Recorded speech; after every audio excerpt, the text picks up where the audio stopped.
జై భీమ్. మరి ఈరోజు ఏదైతే నిన్న ప్రత్యేక అసెంబ్లీ సమావేశం ఏర్పాటు చేసి రాష్ట్ర ప్రభుత్వం తీసుకున్నటువంటి ఏదైతే ఎస్సీ వర్గీకరణ ఉందో అది నిజానికి రాజ్యాంగ విరుద్ధం. సుప్రీంకోర్టు ఇచ్చినటువంటి గైడ్లైన్స్ ఏవైతే ఉన్నాయో అవి ప్రతి రాష్ట్రం కూడా అమలు చేయాలి. కానీ ఏ రాష్ట్రంలో అమలు చేయకన్నా ముందే మన రాష్ట్రంలోనే ఇది ఓన్లీ ఓటు బ్యాంక్ రాజకీయాలుగా చేసుకుంటూ మరి ఆ విధంగా ఏదైతే వర్గీకరణ చేశారో చేస్తామని చెప్పేసి దానికి ఒక గెజిట్ విజిట్ చేస్తామని చెప్పేసి ఏదైతే చెప్తున్నారో అది రాజ్యాంగ విరుద్ధం. కాబట్టి దీన్ని పునర్పరిశీలించాలని చెప్పేసి మేము మాల మానాడు ఆధ్వర్యంలో తెలియజేస్తా ఉన్నాం. అదేవిధంగా మరి పార్లమెంటు ద్వారా చట్టం చేసి దీన్ని చేసినట్లయితే బాగుంటుంది. కులగణన కూడా సక్రమంగా చేయలేదు, అది తప్పుల తగ్గగా ఉంది.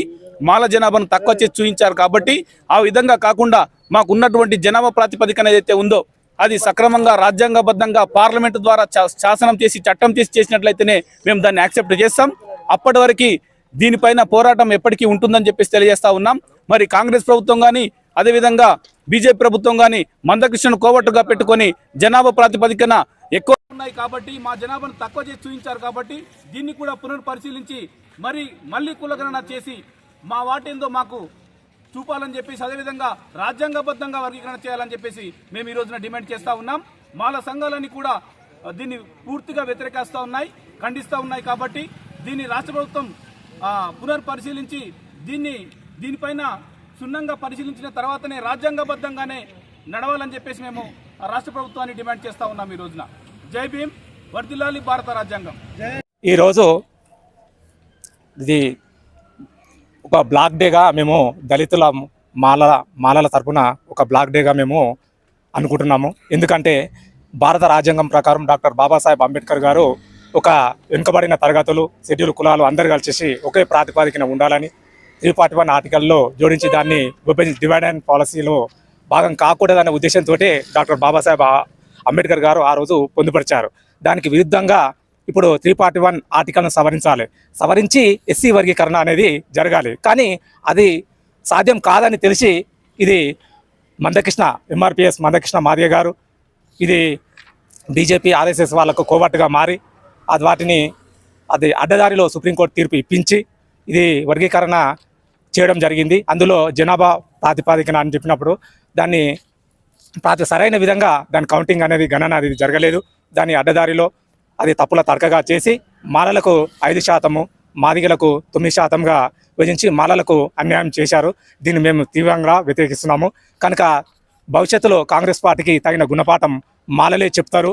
ఇది పక్కా 100% మేము శుభం చేస్తున్నాము. రేవంత్ గవర్నమెంట్ కూలిపోయేంత వరకు మేము ఈ పోరాటం కూడా ఆపేది లేదు అని మేము తెలియజేస్తున్నాం. ఈరోజు అసెంబ్లీలో ఏదైతే సమావేశం చేసిరో దాన్ని సరిగా ఇంప్లిమెంటేషన్ చేయకుండానే వర్గీకరణ చేయడం ఇది మాలలకు అన్యాయమే. ఈ కాంగ్రెస్ ప్రభుత్వం తెలంగాణలో రావడానికి ముఖ్యంగా మాలలే కారణము. దీన్ని మళ్ళా చేయాలని మేము మాలల తరఫున మాట్లాడుతున్నాము. బట్టి విక్రమార్క గారు మీరు దీన్ని వెనుక తీసుకొని మీరు సరి చేసుకోవాలని మేము అనుకుంటున్నాము. జై భీమ్. ఈరోజు కేంద్ర మరియు రాష్ట్ర ప్రభుత్వాలు ఏవైతే ఎస్సీ వర్గీకరణలో భాగంగా నిన్న మొన్న కానీ 2 నెలల కింద కానీ ఏదైతే కుల వర్గీకరణ గురించి ఏదైతే లెక్కలైతే తీశారో అవి పూర్తిగా తప్పుల తడకగా ఉన్నాయి. తెలంగాణ రాష్ట్రంలో సుమారుగా మాలలు 30 లక్షల జనాభా ఉంటారు. కానీ అది లెక్కలలో మాత్రం 19 లక్షలు మాత్రమే గుణించి వాటికి తగ్గించి 5% ఏదైతే రిజర్వేషన్ అని చెప్పిరో ఇది చాలా ఘోరమైన విషయంగా మేము ఈరోజు కందుకూరు మండల మాల మహానాడు కమిటీ నుంచి మేము తీవ్ర దిగ్భ్రాంతి తెలియజేస్తున్నాము. ఇంకా రాబోయే కాలంలో ఇటువంటి తప్పులు జరగకుండా ఇప్పటికైనా కాంగ్రెస్ పార్టీలో ఉన్నటువంటి ఎమ్మెల్యేలు కానీ ఎంపీలు కానీ మంత్రులు కానీ ఆలోచించి తెలంగాణ రాష్ట్రంలో ఉన్న మాలలకు అన్యాయం జరగకుండా ప్రతి ఒక్కరూ ఈ యొక్క నిర్ణయాన్ని వెనక్కి తీసుకొని సరైన మార్గంలో వర్గీకరణ చేసి మాల సమాజానికి ఇట్లాగా సమాజంలో ఉన్నారని గుర్తించాలని తెలియజేస్తూ ఈ యొక్క అవకాశం ఇచ్చినటువంటి అందరికీ ధన్యవాదాలు.